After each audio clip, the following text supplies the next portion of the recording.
everyone, and welcome to Bonjour the à fifth. tous et bienvenue à la 5e conférence annuelle des exportations de technologies propres EDC. Je m'appelle Dan Mancuso, je suis le premier vice-président des financements et investissements. Je suis ravi aujourd'hui d'être le maître de cérémonie de la première journée de l'édition 2021 de la semaine des exportations de technologies propres. Merci de vous rejoindre à nous pour ce qui sera, j'en suis sûr, une semaine de réflexion, d'apprentissage, de contact et d'inspiration. L'équipe de DC a réuni une excellente brochette de contenus et de conférenciers qui plongeront dans les tendances, les défis et les opportunités de l'industrie des technologies propres.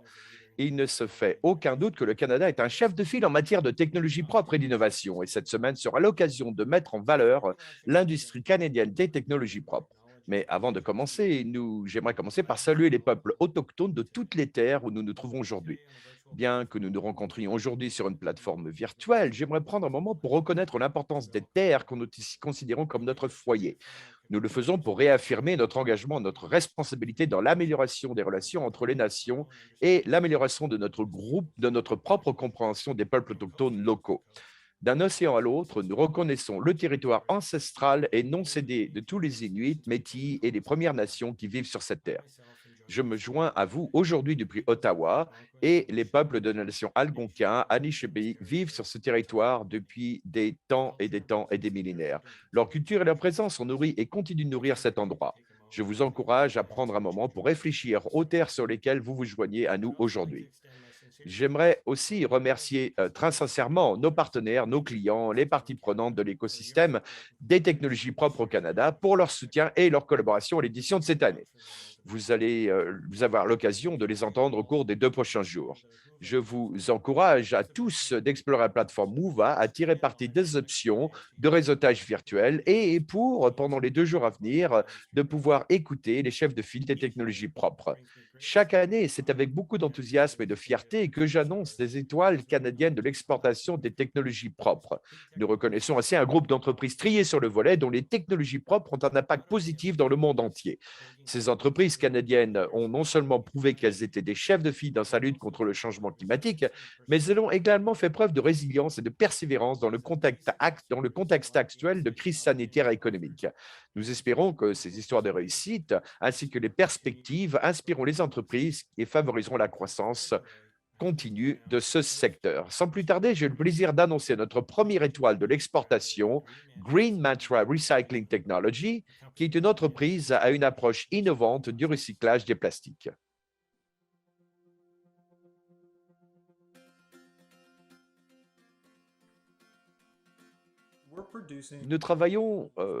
Nous produisons des polymères spéciaux de grande valeur à partir de déchets plastiques et nos produits sont utilisés comme additifs de performance dans une variété d'applications industrielles, que ce soit le revêtement d'asphalte, le traitement des plastiques, etc. Et vraiment, nos concurrents, ce qui nous distingue des concurrents, c'est vraiment la plupart des polymères spécialisés étaient uniquement produits à partir de sources fossiles. Nous sommes donc la première entreprise au monde à commercialiser des polymères spéciaux verts plus performants pour les applications que nous servons. Le mouvement vers le zéro émission a certainement permis d'accroître les investissements dans le secteur des technologies propres. Nous constatons également une augmentation des politiques gouvernementales et cela soutient la croissance des entreprises de technologies propres comme Green Mantra, mais aussi l'un des plus grands impacts qui a probablement été celui du côté des clients commerciaux, le désir de renouveler, d'accroître leur durabilité et nous a permis de croître plus rapidement sur de nouveaux marchés. Nous travaillons avec EDC depuis le début et elle a été en mesure de nous fournir un soutien par le biais de divers produits, que ce soit assurance, compte client, les prêts à terme. Et ces produits nous ont permis de faire des choses comme entrer sur le marché américain beaucoup plus tôt que nous le pensions, mais aussi de concentrer les capitaux que nous injections dans l'entreprise sur la croissance. Et donc, pour nous, l'avenir est brillant et excitant chez Green Mantra. Nous sommes une entreprise commerciale, mais nous sommes vraiment dans notre phase de croissance. Nous envisageons donc d'étendre notre empreinte de fabrication non seulement au Canada, mais dans le monde entier, aux États-Unis et en Europe, ainsi que d'étendre notre empreinte commerciale en continuant à développer nos exportations dans le monde. Et notre objectif, c'est vraiment d'être le leader mondial des produits chimiques spécialisés verts.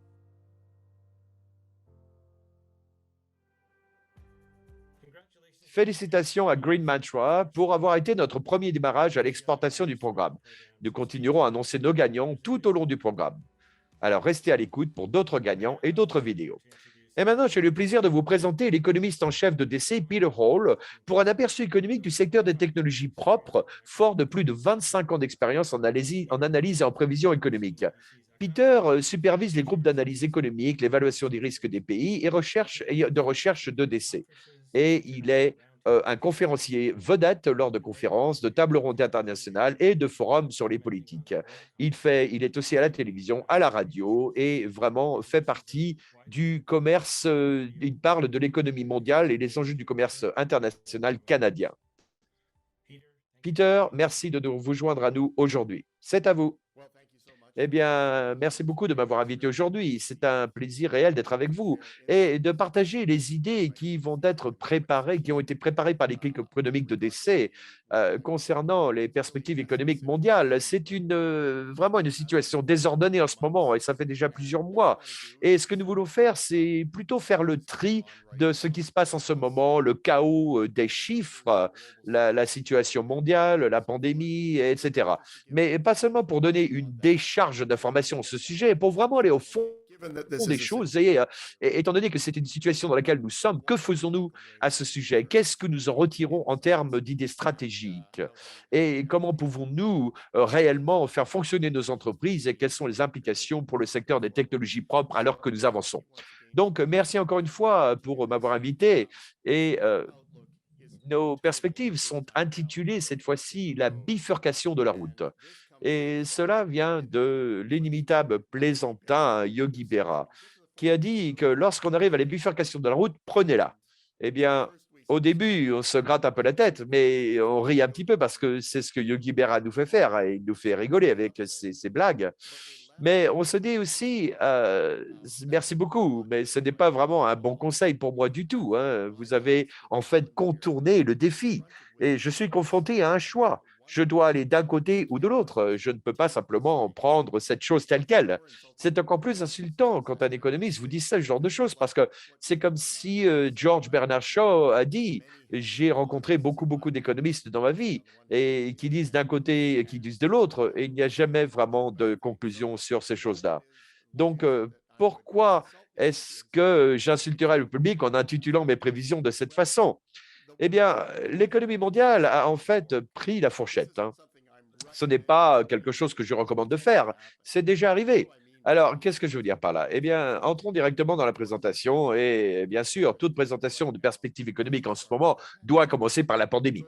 Alors, dans quel sens prenons-nous la bifurcation de la route? Eh bien, voilà comment les choses se passent. Les autorités sanitaires nous ont dit qu'une fois que nous serions arrivés à ce stade particulier ici de l'immunisation, voici l'étendue des doubles vaccinations. Ce sont des données de John Hopkins. Une fois que nous aurions atteint le stade où nous voyons de nombreux pays dans la partie supérieure, nous serions beaucoup plus proches de l'immunité de groupe. Et nous savons que l'immunité de groupe est la combinaison de ces deux éléments avec l'immunité naturelle.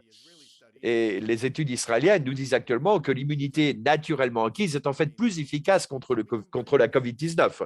Donc, nous combinons ces deux choses ensemble et nous arrivons à l'immunité collective. Et donc, nous savons que nous serions dans cette situation difficile au moment où nous sommes arrivés là. Et donc, ce que nous avons dit en termes de perspective économique était attachez vos ceintures, préparez-vous à une croissance fulgurante. Et la raison pour laquelle nous avons dit cela, c'est parce qu'il y avait une demande refoulée dans l'économie mondiale, surtout aux États-Unis et en Europe occidentale, avant que la COVID ne se produise.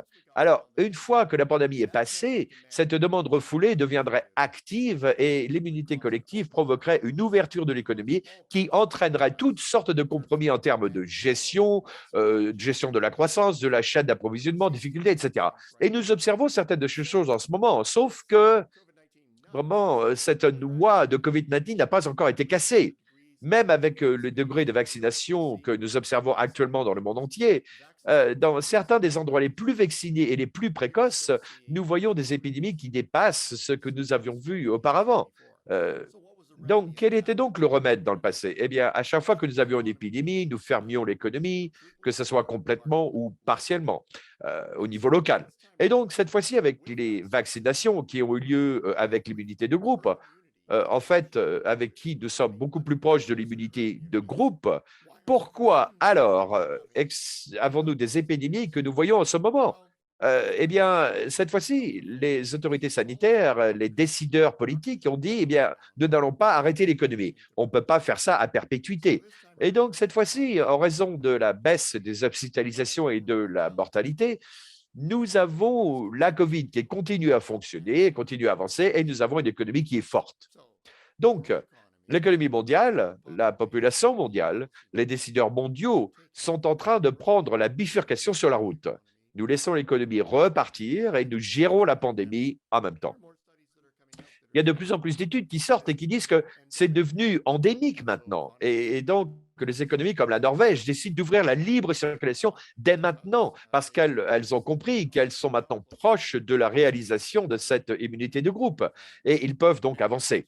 Beaucoup d'autres n'arrivent pas à la même conclusion, mais bien sûr, ce sera très progressif à mesure que nous avançons. Donc, c'est bien c'est que nous gérons la pandémie à l'heure actuelle et que nous prévoyons pas ce genre d'arrêt, mais nous en revenons à la question de savoir comment gérer la croissance de l'économie mondiale. Et tout le monde doit s'en occuper maintenant parce que l'économie va avancer. Et c'est vraiment très, très en demande en ce moment. Hein, c'est très fort. Alors, on commence par les consommateurs du monde, hein, qui représentent 60% du PIB mondial de n'importe quelle économie. Aux États-Unis, c'est 70% d'ailleurs. Et donc, on voit un peu avec eux on voit un peu les choses, comment les choses fonctionnent. Et les consommateurs américains sont en furie en ce moment. Et d'ailleurs, il ne s'agit pas de consommateurs avides de dettes que nous connaissions avant la crise financière en 2007. Ils ont maîtrisé leur endettement, leur taux d'épargne est plus élevé, le ratio d'endettement est beaucoup plus faible. Et donc, cette augmentation des 18% ne provient pas du gouffre, mais de la pré-pandémie. Des niveaux d'activité sont en rebond très solide. Et nous constatons la même chose ici au Canada. Nous disons que c'est la même chose en Europe occidentale. Ce n'est pas aussi spectaculaire qu'aux États-Unis, mais la croissance ici va au-delà des niveaux pré-pandémiques et c'est un signe que les consommateurs du monde sont en bonne santé, ils ressortent et recommencent à dépenser et c'est une très bonne nouvelle hein, pour le PIB mondial et la croissance mondiale. Et donc, c'est environ 50% du PIB mondial, et ce n'est qu'un échantillon, mais c'est un très bon échantillon de ce qui se passe dans l'économie mondiale au sens large. La demande est donc de retour. Alors, vous pourriez dire, est-ce que c'est juste les consommateurs? Non. Eh bien, le commerce mondial, ajusté par les mouvements de prix, est en fait en pleine croissance. Il est actuellement supérieur de 6%. Ce n'est peut-être pas ce que l'on ressent dans les économies avancées, car nous ne sommes qu'à 1,5% de croissance, mais les marchés émergents sont en hausse de 16% sur une balle réelle ajustée à l'inflation. Il y a donc quelque chose de très dynamique qui se passe dans le monde en ce moment. Et cela nous cause quelques difficultés parce que dans la gestion de cette croissance, ça a été difficile. Le premier point, c'est que la pandémie semble toujours faire rage et nous arrivons à un niveau endémique. Hein. Donc, c'est une bonne nouvelle. Le point numéro 2 est que la croissance mondiale est très forte et croissante. Le troisième point, c'est comment gérons-nous cela? Eh bien, cette diapositive vous montre en fait que la croissance n'est pas égale. Et c'est un peu un problème parce que nous savons qu'en termes de transport maritime mondial, tous les navires sont au mauvais endroit et tous les conteneurs semblent être au mauvais endroit. On dirait qu'on en a suffisamment, mais nous commençons à pousser les limites de cette capacité pour le moment. Et dans l'ensemble, comme l'économie s'est remise sur pied, eh bien, nous avons constaté que toutes les pièces dont nous avons besoin sont en quelque sorte au mauvais endroit. Elles sont là, mais elles sont au mauvais endroit. Alors, comment peut-on caractériser cela? Eh bien, les prix sont les seuls mécanismes d'absorption pour cela. Et vous pouvez voir qu'en termes d'expédition en vrac, les choses deviennent folles. Quand nous regardons les conteneurs, la même chose se produit. Les choses se tassent peut-être un peu à la fin, mais pour les plus grands navires du monde, les prix sont encore très élevés. Et il est très, très difficile d'obtenir un navire ou d'avoir n'importe quel type d'activité de conteneur en cours. Quand on prend en compte toutes les classes de porte de conteneurs, l'index PEX du cœur continue d'augmenter de façon exponentielle jusqu'aux dernières données dont nous disposons. Des informations anecdotiques disent que les coûts de transport commencent à redescendre, mais ils sont à des niveaux extrêmement élevés en ce moment. C'est juste très difficile de déplacer des choses dans le monde. Il y a l'envie de les déplacer, mais c'est juste très difficile à faire. Alors, on pourrait dire, eh bien, pourquoi est-ce que ça se produit si la capacité est réellement là? Eh bien, c'est en partie à cause de la croissance inégale, en partie parce que très peu de gens dans le monde croyaient que la croissance allait décoller de cette façon. Et donc, la reprise de l'économie nous a pris par surprise. Il est très facile d'arrêter une économie. Il n'est pas facile de faire redémarrer une économie. Et on pourrait dire, la croissance devrait être la motivation pour le faire. Eh bien, lorsque vous avez traversé plusieurs vagues de la Covid, vous êtes sur un gain, vous êtes sur un autre gain, eh bien, les décideurs politiques déclarent l'économie ouverte. C'est alors qu'aux entreprises de dire, eh bien, vous savez, allons-nous parier sur la ferme cette fois ou est-ce qu'il y a peu d'hésitation qui se produit? Et donc, c'est une partie de la difficulté que nous voyons en ce moment. Et cela provoque des pressions sur les prix. Alors, c'est une chose que les pressions sur les prix en amont soient un problème. Sont-elles réellement répercutées sur le consommateur? Eh bien, malheureusement, oui, elles le sont. Et on arrive, par exemple, au niveau des prix de la consommation aux États-Unis. C'est bien au-dessus que le Conseil de réserve fédérale se sent à l'aise. Et les derniers chiffres sont sortis il y a quelques jours. Et l'IPC est en hausse de 5,4% sur une base annuelle. Et jusqu'à présent, les banques centrales nous ont dit que c'était temporaire, que si les projets de loi, ces coûts sont en fait répercutés sur le coût des consommateurs. Et l'indice des prix et la production indique que ce n'est pas aussi temporaire qu'ils l'espéraient. Et la Banque du Canada a commencé à laisser entendre que c'est effectivement le cas, que ce n'est pas temporaire. Les coûts des entreprises ne baissent pas.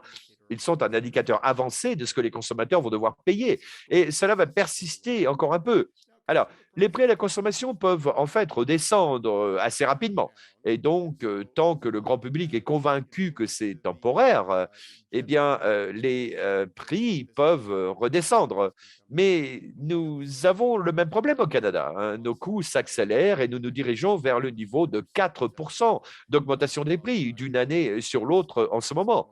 Et donc, l'échelle sur la gauche est un fait modifié ici. Donc, il ne semble pas que nous soyons trop radicaux. Mais la raison pour laquelle l'échelle a changé, est-ce que c'est ce qui se passe avec les prix à la production ici au Canada.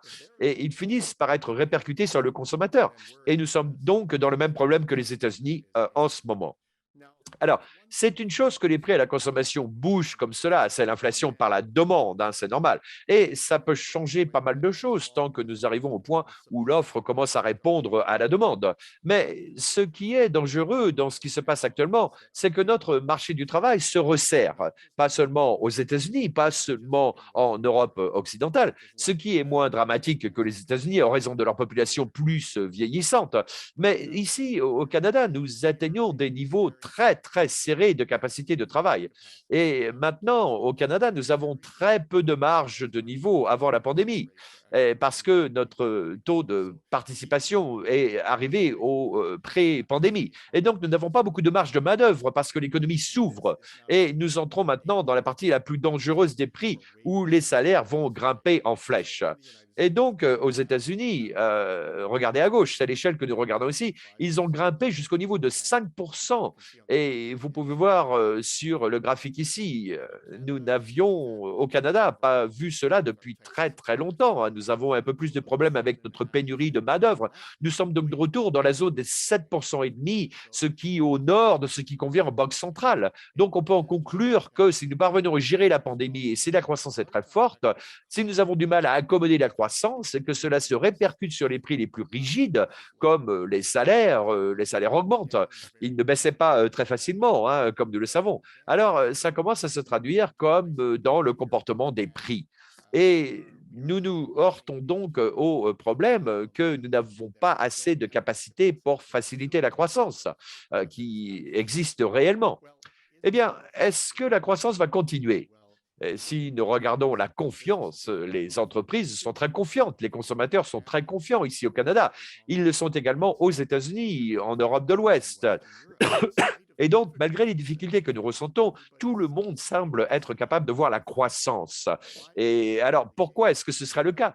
Eh bien, il y a beaucoup d'argent dans le système, hein. C'est également un indicateur extrêmement ennuyeux. Il ne fait pas grand-chose. On l'utilise que très rarement, hein. Dans ma carrière, je l'ai peu utilisé. Les dépôts sont ennuyeux parce que nous gardons le moins possible sur notre compte chèque. Cela n'apporte rien. Mais la Covid est arrivée et soudainement, on a supprimé une grande partie de ce que nous dépensions, comme comme les trajets quotidiens, les vacances, les sorties au restaurant, aller au match de hockey ou des concerts, toute une série de choses que nous ne faisions plus. Et ce qui est arrivé à tout cet argent, eh bien, ce que le coût des dépôts a vu ont commencé à exploser. Aux États-Unis, ça représente environ 17% du PIB. Alors, pour vous donner une idée de la puissance de ce phénomène, et tout cela revenait dans l'économie en une seule fois, je devrais revoir le taux de croissance à la hausse de 17 points de pourcentage.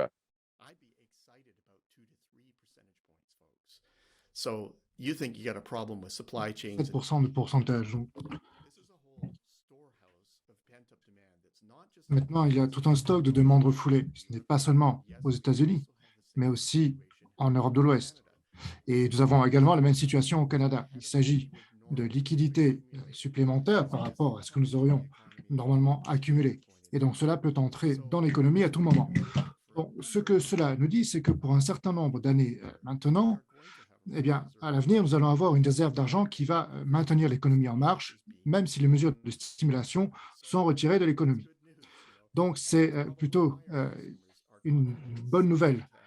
Et c'est probablement la raison pour laquelle nos consommateurs sont confiants. Ils voient que cette capacité est réellement là et que les choses peuvent aller de l'avant.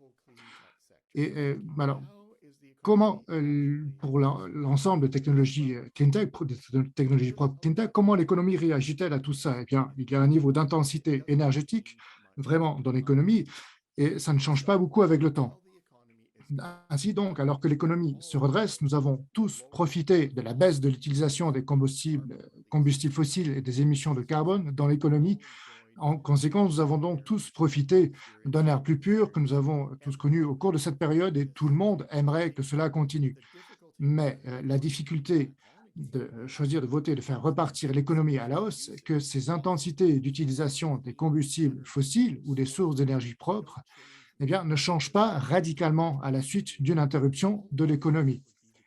Nous serions tous ravis si c'était bien le cas, mais cette énergie plus propre pourrait être une partie de l'économie qui se développe à nouveau et qui est en plein essor. Mais nous ne pouvons tout simplement pas réagir aussi rapidement. C'est ce que nous constatons parce que généralement, les stocks qui ont monté au cours de la période de base du Covid diminuent très rapidement dans les marchés émergents et les marchés émergents ont maintenant des stocks supérieurs aux nôtres, mais nos stocks dans le pays de l'OCDE sont maintenant inférieurs à ce qu'ils étaient avant la pandémie. C'est pour cela que nous rencontrons quelques difficultés à maintenir l'approvisionnement. Voici donc la différence entre l'offre et la demande. Et vous pouvez voir qu'à l'extrême droite, les barres sont vraiment négatifs. Sont en négatif, l'offre ne suit pas la demande et bien sûr, cette barre n'a jamais été aussi basse dans tout ce continuum. Donc, voici à quoi ressemble la demande et l'offre à gauche, ici, sur l'échelle. Et vous pouvez voir que la demande dépasse largement l'offre. Et donc, ici, sur une base mondiale. C'est pourquoi nous voyons les prix réagir comme ils le font. Les prix montent en flèche ici. Alors, bon, désolé pour mes étiquettes ici sur la gauche, elles sont erronées. Ce sont en fait les prix du pétrole et du gaz naturel. Et vous pouvez voir les marqueurs de prix que j'utilise réellement. Alors, qu'est-ce que cela signifie pour notre situation dans les technologies propres? Comment allons-nous répondre à une économie mondiale qui est en train d'exploser et qui ramène les combustibles fossiles, finalement, dans le mix énergétique? Alors, étant donné les restrictions que nous observons en ce moment, lorsque les prix des combustibles fossiles commencent à augmenter, vous savez, il y a des mesures incitatives, je suppose, donc pour des solutions technologiques propres et plus coûteuses qui augmentent, en fait. Et l'incitation à investir dans ce domaine et à aller de l'avant avec de nouveaux développements et une baisse du prix de ce qui est à notre disposition dans le domaine des technologies propres. Alors, des prix plus élevés sont nécessairement une mauvaise chose. Le fait de réaliser que nous sommes de retour à nouveau, nous réutilisons des combustibles fossiles, bien sûr, ça affaiblit tout l'argument de l'avancée vers des sources d'énergie plus propres. Alors, nous n'aimerions peut-être pas la situation telle qu'elle est aujourd'hui, mais c'est malheureusement la réalité pour l'avenir. Donc, cela conduit donc à toute une série de questions sur l'état d'avancement de la politique sur ce front. Comment répondons-nous et réagissons-nous à une situation comme celle-ci? Comment allons-nous de l'avant? Et donc, sur les questions et réponses que nous aurions lors de la discussion que je vais avoir avec Chris Reagan, nous pourrons aborder certaines de ces questions. Il s'agit d'une croissance mondiale très forte, donc à tout point de vue, que l'on parle du monde développé, du monde émergent ou de la croissance mondiale totale, eh bien, nous sommes tous bien en avance sur notre capacité à long terme à croître cette année et l'année prochaine, et cela va se prolonger jusqu'en 2023. Donc, gérer tout cela, créer un monde plus propre à travers tout ce processus, eh bien, c'est le défi que nous devons relever alors que l'économie revient. Donc, voici ici notre devise monétaire, notre prévision de taux d'intérêt. Alors, nous nous attendons à ce que les taux d'intérêt augmentent au fur et à mesure que l'économie se resserre d'une manière qui facilite la croissance à mesure que nous avançons. Eh bien, quels sont les principaux points que nous avons effectivement vus aujourd'hui? C'est que l'économie mondiale est définitivement en pleine émergente. Elle repart à la hausse et les chaînes d'approvisionnement doivent suivre. Donc, c'est le grand défi. L'inflation va être un problème que nous devons gérer. Nous avons besoin d'investissements commerciaux et d'investissements dans la technologie pour rester dans la course, et les sources de croissance vont se déplacer. Nous avons donc les économies émergentes qui sont dans le mix énergétique. Nous devons gérer vers leur excès dans la croissance mondiale, et la composition de l'industrie évolue également. Nous devons nous y adapter, bien sûr, de nombreux risques que nous devons penser à gérer. La pandémie est un élément clé. Entre l'inflation et les taux d'intérêt plus élevés, nous devons donc gérer la fin des mesures de relance et qui affecteront le secteur des technologies propres. Il nous faut donc garder un œil sur la façon dont les finances fiscales et les évolutions vont nous aider ou nous gêner à l'avenir. La géopolitique va se mettre en travers de ce que nous faisons, et bien sûr, il y a toujours la possibilité que la croissance soit plus élevée que ce que nous avions prévu, et nous devons continuer à gérer cela à l'avenir. Voilà, donc cela m'amène à la fin de cette présentation. Merci beaucoup pour votre attention. Nous allons maintenant entamer la discussion entre moi-même, Chris Reagan et moi-même. Merci infiniment. Alors, merci après cette petite musique de nous avoir rejoints. Donc, je pense que nous étions des milliers de personnes en ligne aujourd'hui. Je voudrais juste vraiment aborder cette portion de notre discussion. Je suis certain que vous avez trouvé la plupart des intrants que nous avons partagés et par ces présentations. Alors, vous avez vu que le monde économique actuel est beaucoup plus proche d'une partie segmentée, en fait, de toute la partie clean tech. Je suis ravi d'accueillir donc dans cette discussion un collègue qui est un très bon ami, le docteur Chris Reagan, qui est donc le professeur associé au département d'économie de l'Université McGill. Il est donc le directeur fondateur de l'école Max Bell des politiques publiques. Ses étudiants également abordent vraiment toutes ces questions dont nous allons parler aujourd'hui, et dans le spectre d'influence qui est beaucoup plus ample que cela. Donc, le mot financement, finalement, c'est le fondateur, le président fondateur, c'est ce qui nous intéresse ici avec Chris, donc dans les stations, les gares de train de Montréal. C'est vraiment quelque chose qui, je crois, est vraiment un instrument dans la politique canadienne concernant le fait de pouvoir financer les initiatives en matière d'énergie propre dans notre économie. Comment concevoir de nouvelles politiques autour d'un Canada plus propre. C'est l'idée ici. Je pense que dans le monde entier, énormément de personnes ont abordé les questions fiscales justement concernant cette approche. Alors, depuis novembre 2014, nous avons trouvé cet horizon pour pouvoir finalement identifier des options en matière de politique publique. Donc ça, c'est vraiment ce qui va occuper nos discussions aujourd'hui, et concernant finalement à quel point faire un petit peu le point de notre situation aujourd'hui. Donc, l'un des points, il est économiste, c'est l'un des auteurs de l'un des textes essentiels qui est le plus circulé en matière de principes que les étudiants canadiens utilisent lorsqu'ils commencent à étudier l'économie. Il est renommé célèbre pour être particulièrement actif dans ses cours d'économie. La plupart de ces étudiants, anciens étudiants, disent que la raison, c'est lui vraiment qui a incité cette flamme en eux en matière d'économie.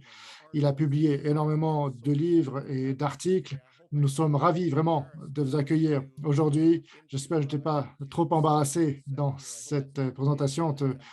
Maintenant, en silence. Non, merci, merci Peter, merci beaucoup. Je suis ravi, je suis ravi d'être ici. Merci pour cette présentation.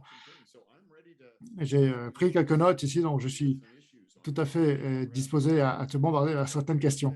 Très bien, merci. Alors, je sais, j'ai juste quelques amis qui sont ici avec nous. Bien sûr, sentez-vous à l'aise. On voit ici que tu as un magnifique feu de cheminée derrière toi, n'est-ce pas? Oui, oui, j'ai pris mon plus beau feu de cheminée pour créer une atmosphère cosy. Très bien. Donc, merci beaucoup en tout cas pour tous ces commentaires, Chris. Je sais que tu es particulièrement exigeant en matière de présentation. Donc, pourquoi? Alors, présente-nous tes impressions. Alors, très bien. Comme tu le sais, Peter, les gens dans le public peut-être ne le savent pas, mais je suis un macroéconomiste principalement. J'ai passé plus de 20 ans dans ma vie à travailler sur les questions des banques centrales, l'inflation, les taux d'échange, les taux de change, etc. Tout ce qui concerne les politiques monétaires, dont je suis particulièrement épaté par ta présentation parce que c'est particulièrement difficile de ne pas être concerné par l'inflation suite à ta présentation. Parce que tout ce qu'on entend encore de la part des banques centrales, de la Banque centrale européenne ou de la Fed américaine, de la Banque d'Angleterre, c'est ne vous inquiétez pas, tout cela est temporaire. Mais non, ce n'est pas le cas. Moi, ce n'est pas vraiment ce à quoi je pense lorsque j'entends ta présentation. On doit vraiment prendre conscience que les demandes de dépôt ont baissé, la consommation va atteindre des sommets incroyables. Donc, les indicateurs de demande qui ont une influence. Donc, pourquoi la Banque centrale parle plus de cela ou pourquoi ne pas justement dire clairement que les choses ne sont pas temporaires? Il y a leur discours qui a changé finalement. Je pense ces derniers temps, c'est très difficile de vraiment comprendre ce qui s'en vient. Mais c'est un petit peu pénible et irritant finalement, puisqu'on voit que c'est loin d'être simple. On ne sait pas trop vraiment dans quelle portée tout cela va évoluer. Alors, lorsque je vois vraiment l'augmentation mois après mois, cette augmentation donc, qui est manifeste mois après mois, on voit vraiment que cela est une tendance qui va se poursuivre mois après mois. Et moi, on peut se demander à quel point cela va être temporaire si, au fil des années, au fil des mois, au fil des années, eh bien, les choses poursuivent sur leur tendance. Et on voit le CPI, l'augmentation, la croissance de la CPI au fil des mois. À la fin de l'année, on aura encore des chiffres qui représenteront environ 5,1%. Je ne sais pas, c'est quelque chose qu'on n'a pas vu depuis des décennies. Donc, finalement, continuer à avoir ce cadre de pensée, finalement, c'est difficile. Et de ce fait, les mesures de régulation pour promouvoir la clean tech, l'industrie verte, finalement, en intégrant tous ces éléments de production qui peuvent être assez problématiques, avec d'énormes structures dans le monde entier qui sont, par exemple, les semi-conducteurs. Aujourd'hui, on en parle et ces semi-conducteurs sont produits de façon intensive. C'est la principale matière première qui fait partie d'une forte demande, une forte offre. Et on voit les camions, des trains et les navires également qui n'arrêtent pas de livrer dans le monde entier. Alors, ça peut être aussi problématique pour toutes ces raisons-là. Il ne semble pas que ce soit quelque chose, malgré tout, qui soit insurmontable, mais je pense que nous avons suffisamment de personnel sur la planète, suffisamment de matières premières également et suffisamment de navires pour garantir l'approvisionnement. On va voir comment, disons que tout cela nous a pris un peu par surprise. Alors, dire que c'est temporaire, c'est suffisamment temporaire pour nous permettre de revenir à des questions de salaire plus stables. Alors oui, en effet, ça peut être temporaire sur plusieurs années malgré tout, mais c'est la demande qui croît de façon exponentielle. Par exemple, il y a énormément de liquidités qui sont absorbées et pompées dans le système. cela entraîne une croissance, une autre croissance artificielle, mais pour en tout cas ralentir la tendance, mais les données sur les salaires montrent en tout cas que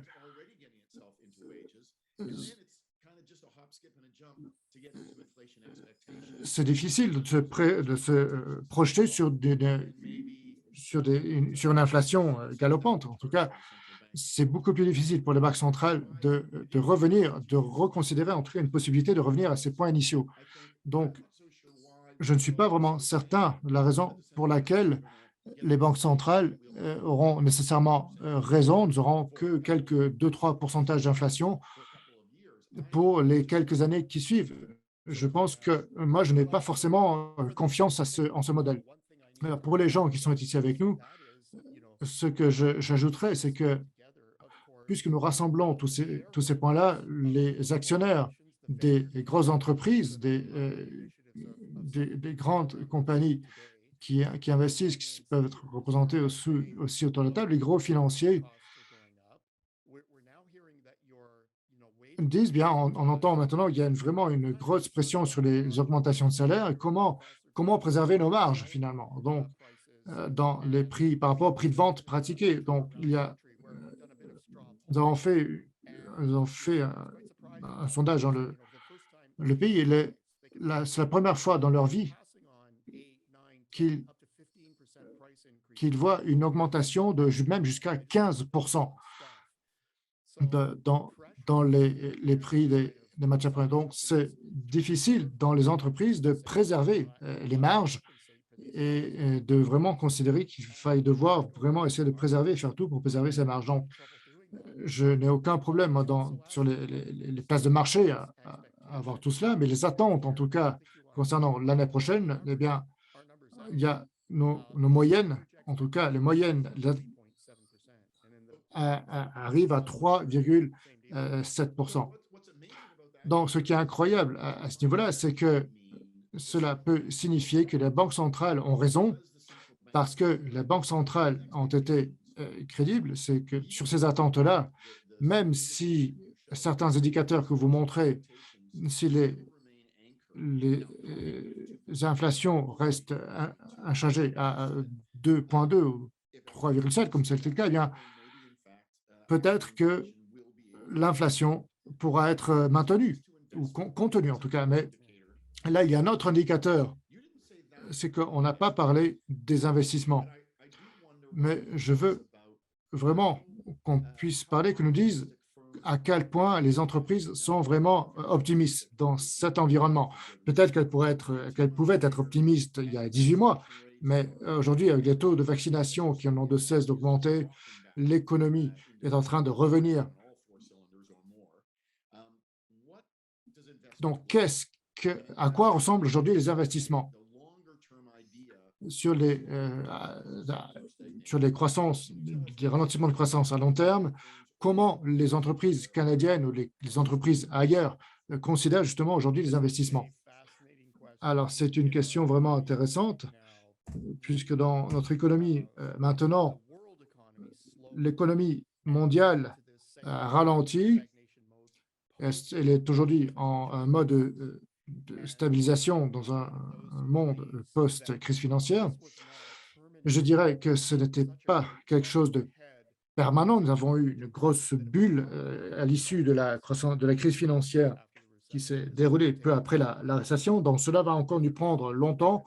La difficulté ici, c'est que nous sommes vraiment très, très justes dans notre délai de temps pour nous concentrer sur un possible croissance à court terme. Si on essaie de se débarrasser des courts-circuits de cette bulle financière, il y a quelque chose. Alors, il y a quelques années, ça, c'est une des principales vues de notre public. Mais ce que cela signifie, ce que cela signifiait pour les investissements, c'est que nous n'avons plus besoin d'investir pour quelques années à des taux standards.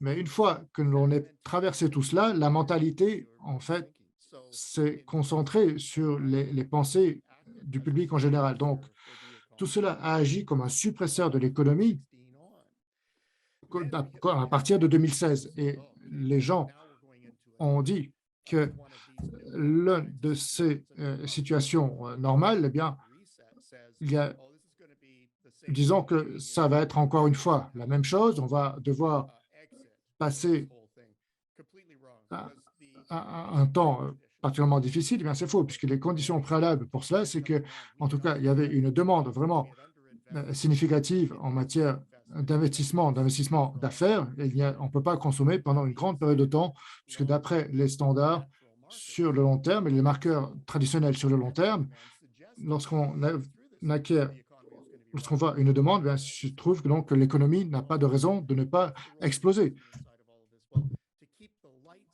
Eh bien, pour garder la lumière allumée, les affaires, il y en a beaucoup qui ont dû investir dans les technologies très rapidement pendant la pandémie. Pensez aux détaillants et les gens qui font des livraisons, par exemple, ou les plateformes de commande en ligne. Si elles n'avaient pas ça, eh bien, il fallait qu'elles s'y mettent rapidement. Donc, il y a eu beaucoup d'investissements qui ont été faits rapidement. Et puis, évidemment, tous les gens qui avaient des plateformes déjà, eh bien, ça marchait très, très bien parce qu'ils utilisaient leur plateforme de façon beaucoup plus intensive. Donc, il y a un investissement rapide qui s'est fait. Et puis, nous avons poussé la frontière pour l'adoption de la technologie à ce moment-là. Et puis, tout un tas d'autres d'affaires, on dit, mais qu'est-ce qui se passe? Il faut qu'on fasse la même chose, il faut qu'on le fasse pour pouvoir continuer à faire des affaires comme les autres. Et donc, ce qui s'est passé, c'est évidemment, les investissements, c'est une des premières choses à s'arrêter et ça met du temps à revenir. Mais là, non. Là, nous avons eu cette croissance qui est arrivée avec ces investissements rapides. Et je pense que c'est parce que nous avons eu cette espèce de catapulte qui s'est dit, d'accord, on a besoin d'investir, nous étions en sous-investissement, il faut pouvoir garder notre affaire. Et ils disent maintenant, ah, mais c'est pas mal en fin de compte ce qu'on fait là. Nous avons l'apparence des demandes de moins de capacité, mais la demande est là. Alors, question pour conclure, parce que je pense que les tables vont tourner. Ma dernière question, c'est vous n'avez pas parlé de la situation fiscale. Est-ce que peut-être on ne devrait pas parler de la situation fiscale? Est-ce qu'il y a quelque chose à dire? Moi, j'ai des choses à dire à ce propos-là. J'étais un petit peu surpris que vous n'ayez rien dit à ce sujet. Très bonne question, Chris. Et donc, parlons de cela tout de suite. C'est délicat de parler de cela pour que quelqu'un qui est plus ou moins un fonctionnaire, mais c'est très important pour notre public aujourd'hui parce que, comme vous le savez, les initiatives d'énergie propre ont été beaucoup aidées par des programmes fiscaux et donc on peut peut-être examiner la situation en ce moment et dire eh bien tout ça est-ce que c'est un risque maintenant? La pandémie va coûter à cause de la pandémie, hein. Nous avions un des meilleurs ratios revenus-dette dans le système, les pays de l'OCDE. Et donc, mais ce qu'on voit, l'OCDE en ce moment nous dit que lorsque nous allons arriver à la fin de l'année prochaine, nous allons être à environ à 130%, 140% de dette par rapport au PIB. En 1990, il y avait une période de réconciliation et avec un ratio de PIB et avec la dette de quasiment 100. Donc, lorsque nous avons 130, 140%, on a passé la main à la personne qui s'occupe des affaires fiscales, on lui a demandé est-ce que vous voyez comment est-ce que vous allez digérer ces chiffres qui sont en détérioration et quel est le message que vous voulez passer? Et je pense que ce qui est vraiment à risque, c'est le système monétaire en lui-même qui vient à l'aide pour le PIB. Donc moi, je m'inquiète à ce propos-là. Je suis un peu préoccupé. Mais je pense, et c'est vraiment par rapport au gouvernement fédéral, évidemment, je pense que les programmes d'aide d'aide financière qui ont coûté 300 milliards de dollars au niveau fédéral, eh bien, je pense que ça, c'était des bons programmes, n'est-ce pas? Mais lorsque vous avez une économie où les gens ne peuvent pas générer des revenus, ne peuvent pas travailler, je pense que cela, ça a été pour des petites affaires, pour des foyers. Eh bien, ça évidemment, c'est logique, mais il faut l'arrêter. Il faut arrêter ces programmes. Et j'ai vu qu'il y avait des programmes qui se sont arrêtés d'ailleurs cette semaine. Mais je pense qu'il y a peut-être un peu trop de complaisance avec l'accumulation de la dette.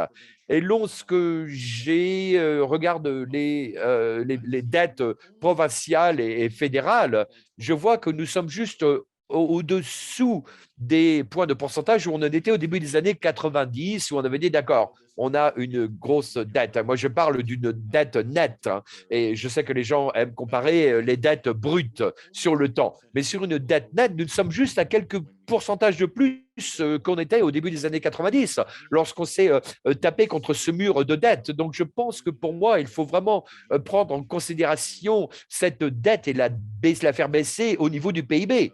Et il faut penser à évidemment augmenter les impôts. Évidemment, ça, c'est une question difficile. Quels impôts vous allez augmenter? C'est une conversation difficile à avoir. Ou vous pouvez peut-être penser à moins dépenser au niveau des dépenses, évidemment. Mais il faut que l'on parle de ce sujet. Et une réponse à ce sujet-là, qui est un contre-argument, c'est oh, ne t'inquiète pas, Chris, le ratio dette-PIB est haut, mais les taux d'intérêt sont beaucoup plus bas qu'ils étaient au début des années 90, ce qui est vrai. Et donc, les intérêts que nous payons sont plus bas, beaucoup plus bas au niveau des pourcentages qu'ils l'étaient au début des années 1990. Et mon contre-argument à cela, c'est que les taux d'intérêt et les intérêts de l'État peuvent changer très rapidement si vous ne faites pas attention. Et je ne pense pas que nous soyons dans une situation où dans laquelle la Grèce s'est trouvée en 2011. Vous avez un ratio à 190% et personne ne voulait leur prêter de l'argent. Je ne pense pas qu'on va y arriver. Mais nous pouvons nous retrouver dans une situation où peut-être les bons au trésor commencent à remonter. Et ça, nous parlons de l'inflation. Si les attentes de l'inflation commencent à revenir, eh bien, ça va avoir un effet sur les bons au trésor et sur les bons du gouvernement. Mais aussi, si les détenteurs de bons au Trésor voient une augmentation énorme au niveau des dettes, pas au Canada uniquement, mais sur les pays en entier, mondiaux, eh bien, c'est tout à fait possible. Peut-être qu'ils ne vont pas, peut-être qu'ils arrêteront d'acheter des bons au Trésor dans 3 ans, 4 ans, 5 ans. Et si ces taux d'intérêt remontent par quelques pourcentages, ce qui pourrait être tout à fait possible, eh bien, il ne faut pas être complaisant avec ces taux d'intérêt qui sont bas. Donc, ma préoccupation, je ne veux pas dire que le ciel nous tombe sur la tête, hein, c'est clair, mais me sentirais plus à l'aise si j'entendais dire de la part des politiciens, des preneurs de décision, qui parlent du besoin de prendre des décisions difficiles. Et j'aimerais bien entendre cela de leur part. OK, donc là, tout le monde a entendu ce que vous avez dit, hein. Les 1000 personnes qui nous écoutent sont engagées dans ce que vous êtes en train de nous dire, hein, parce que je veux juste le dire de cette façon-là. Lorsque vous travaillez dans la commission de l'économique, du système économique, vous aviez ces règles de politique, ces règles, pardon, sur l'argent, qui étaient peut-être l'envie du reste des pays de l'OCDE de pouvoir faire des choses du côté des énergies propres dans une économie. Mais je veux juste vous poser la question plus ou moins délicate. Dans le travail que vous faisiez à ce moment-là, dans cette commission, si vous deviez le faire avec ce paradigme auquel nous faisons face en ce moment, comment est-ce que ça aurait changé? Eh bien, la commission éco-fiscale, eh bien, c'était de 2014 à 2019, hein. C'était sur 5 ans, c'est terminé maintenant. Et il s'agissait, c'était motivé par le désir d'augmenter l'utilisation de règles et de politiques qui soient bonnes pour l'antipollution, pour l'environnement, et mettre un prix sur les taux, sur les rejets de dioxyde de carbone, que ce soit par les provinces, que ce soit par le gouvernement fédéral. Nous avons maintenant une crise des émissions de carbone. Donc, nous avons fait beaucoup de progrès là-dessus, hein. J'espère que nous avons joué un rôle avec ces décisions qui ont été prises, mais maintenant, nous avons un prix du carbone à travers le pays. Nous avons des fondations très solides pour des règles, des lois sur l'environnement qui sont bonnes. Si on en parlait il y a 5 ans, avec la situation fiscale d'aujourd'hui, eh bien, est-ce que ça aurait changé les choses? eh bien, la situation fiscale est différente, mais évidemment, le ciel ne nous tombe pas sur la tête. Je pense que le problème le plus important pour que les Canadiens et le gouvernement canadien puissent réfléchir aux politiques climatiques, eh bien, c'est d'une façon du côté d'un côté économique, mais d'un côté politique. Nous ne sommes pas des politiciens dans cette commission. Nous étions là pour vous dire, vous pouvez faire cela d'une façon intelligente, environnementale. Et si vous utilisez ces revenus pour taxer les émissions de carbone, et vous pouvez investir dans les énergies propres, que ce soit d'une façon publique ou privée, ou utiliser ces taxes d'une autre façon, eh bien, la conversation est passée maintenant à un autre chapitre. Donc, le prix du carbone est en place. Le gouvernement fédéral a dit le prix du carbone va augmenter à 170$ par tonne en 2030, mais maintenant, le gouvernement fédéral a dit qu'ils ont une cible de zéro net, émission zéro net, net zéro, pardon, en 2050. Et donc, vous avez évidemment cela combiné avec le prix des émissions de carbone. Eh bien, je pense que nous allons parler d'un sujet très, très populaire, que ce soit des investissements publics dans les énergies propres ou des investissements privés ou que ce soit des PPP dans ces investissements. Et tout le monde va considérer ce genre de choses. Je pense que la conversation en elle-même, dans les années à venir, sera à quoi ressemble cette transition de net zéro, quelles sont les politiques qui vont nous aider à arriver là. Et je pense que la taxe sur le carbone va vraiment nous aider, mais aussi quelles sont les opportunités du secteur privé et quels sont les risques aussi, parce qu'il y a les deux à considérer en ce qui concerne pour arriver à net zéro. Évidemment, le secteur qui produit des produits fossiles, eh bien, évidemment, ne vont pas être contents, mais chaque risque a une opportunité parce qu'à chaque fois que l'on dit que les polluants fossiles eh bien, sont en danger, eh bien, on peut dire que ceux qui ne produisent des émissions de carbone, eh bien, c'est une opportunité énorme. Et c'est une conversation que nous allons avoir en ce qui concerne l'investissement dans les énergies propres dans les années à venir. Donc, on arrive à la fin de notre conversation et malheureusement, nous n'avons plus de temps, mais je pense que vous nous avez vraiment laissé avec quelque chose sur lequel nous pouvions réfléchir. Tout d'abord, l'élan qui a été créé, cet élan, et cet élan qui continue à être nourri par ce qui nous retient pour avancer. Et ça, je pense que ce sont deux messages qui sont très importants pour notre public. Docteur Chris Regan, merci beaucoup, mon ami, pour nous avoir rejoints et d'une façon très, très informative, une contribution et une conversation très intelligente. Et j'espère que nous pourrons en avoir encore une. Merci, mes amis, d'avoir assisté à cette session. Je m'appelle Peter Hall, je suis chef économiste à EDC. Nous vous souhaitons tout ce qu'il y a de mieux pour votre affaire et nous vous souhaitons une très bonne semaine EDC pour les énergies propres CleanTech. J'aimerais remercier une fois de plus Peter pour sa présentation et j'aimerais remercier Chris pour s'être joint à nous aujourd'hui pour ses idées sur l'économie mondiale et les applications pour le secteur des technologies propres du Canada. Avant de présenter notre prochain panel, j'aimerais vous présenter nos 2 dernières étoiles de l'exportation 2021. Et pour commencer, joignez-vous à moi pour féliciter Terramera, une entreprise qui réduit les produits chimiques synthétiques et rend les produits organiques plus efficaces.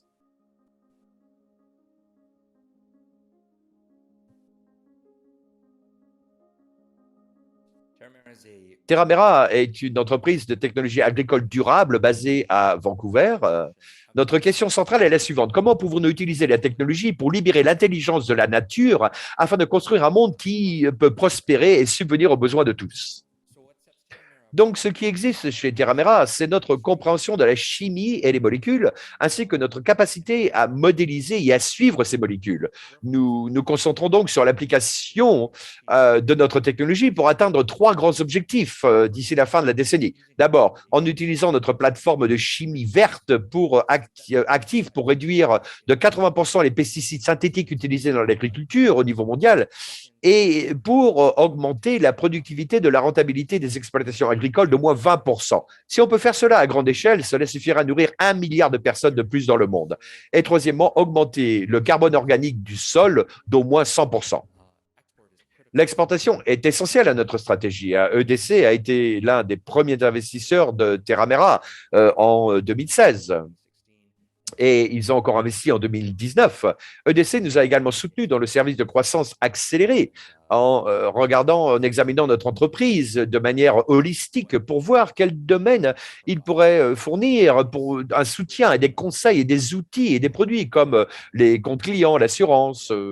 Les gouvernements, les investisseurs ont poussé les entreprises et la société à obtenir des engagements net zéro. Et les gouvernements et les investisseurs ont poussé les entreprises et la société à vraiment décarboniser et réduire leurs émissions de gaz à effet de serre. Donc, le secteur de l'agriculture intelligente est axé sur la création d'outils pour les agriculteurs afin de faciliter l'adaptation et le soutien des pratiques durables et régénératives.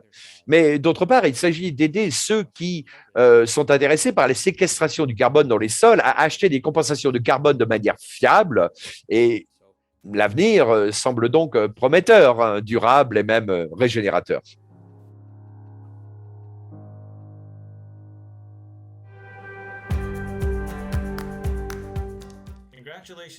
Félicitations à l'équipe de Terramera pour cette reconnaissance. Et maintenant, j'aimerais vous présenter la troisième étoile de l'exportation. Joignez-vous à moi pour féliciter Expert-C Solutions, une entreprise qui utilise l'intelligence artificielle dans l'agriculture de précision pour rendre l'aquaculture plus durable.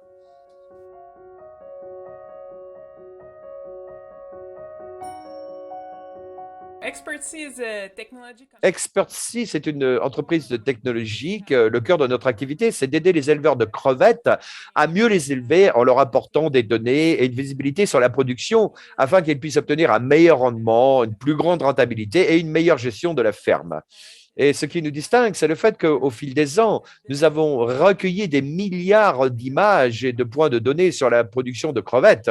Et ça nous donne un avantage certain pour comprendre comment réussir l'élevage des crevettes, comment gérer les risques, comment prévoir le rendement de la production de crevettes. Et les agriculteurs peuvent donc réduire la quantité d'aliments nécessaires à l'élevage des animaux, s'assurer également qu'il n'y a pas de maladies, ce qui est considérablement les pertes, et puis de pouvoir gérer beaucoup mieux les impacts environnementaux avec l'empreinte carbone la plus faible, évidemment. Nous croyons vraiment que si les agriculteurs sont éduqués, si les données leur permettent de prendre de meilleures décisions, ils peuvent vraiment avoir une excellente source de protéines et accroître la sécurité alimentaire grâce à l'aquaculture. Travailler avec EDC pour aider à garantir certains des comptes débiteurs, comme nous avons avec nos clients, eh bien, nous a permis de lever des fonds, d'être en mesure de financer les agriculteurs et de leur faire d'une manière évolutive et durable. EDC nous a aidés à développer nos activités et à attirer d'excellents investisseurs. Nous avons commencé en Amérique du Sud, en Équateur, et puis nous sommes implantés en Asie, en Inde, en Thaïlande et au Vietnam. Et nous sommes vraiment à la recherche de ces pays où il y a beaucoup de production. Donc, notre objectif est donc de continuer à avoir un impact de la ferme à l'assiette et d'aider l'industrie par le biais de données, mais aussi en capitalisant la chaise de valeur, en apportant de la transparence et en s'assurant que les producteurs obtiennent un retour pour un produit de bonne qualité et que les consommateurs aient accès à des produits de la mer de haute qualité, abordables et durables.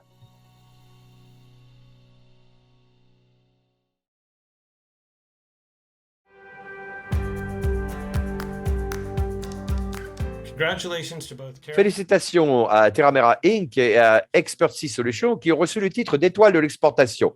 Nous avons hâte de voir ce que vous allez accomplir dans les mois et les années à venir. Et au nom de EDC, je vous félicite une fois de plus. Je félicite toutes nos étoiles de l'exportation pour 2021. Et nous savons aussi que cette année, pour la première fois, nous allons lancer une série d'articles permettant de retrouver les anciens lauréats et garder l'œil ouvert sur notre site web et sur nos canaux de médias sociaux pour lire ces articles de fond sur les anciens lauréats.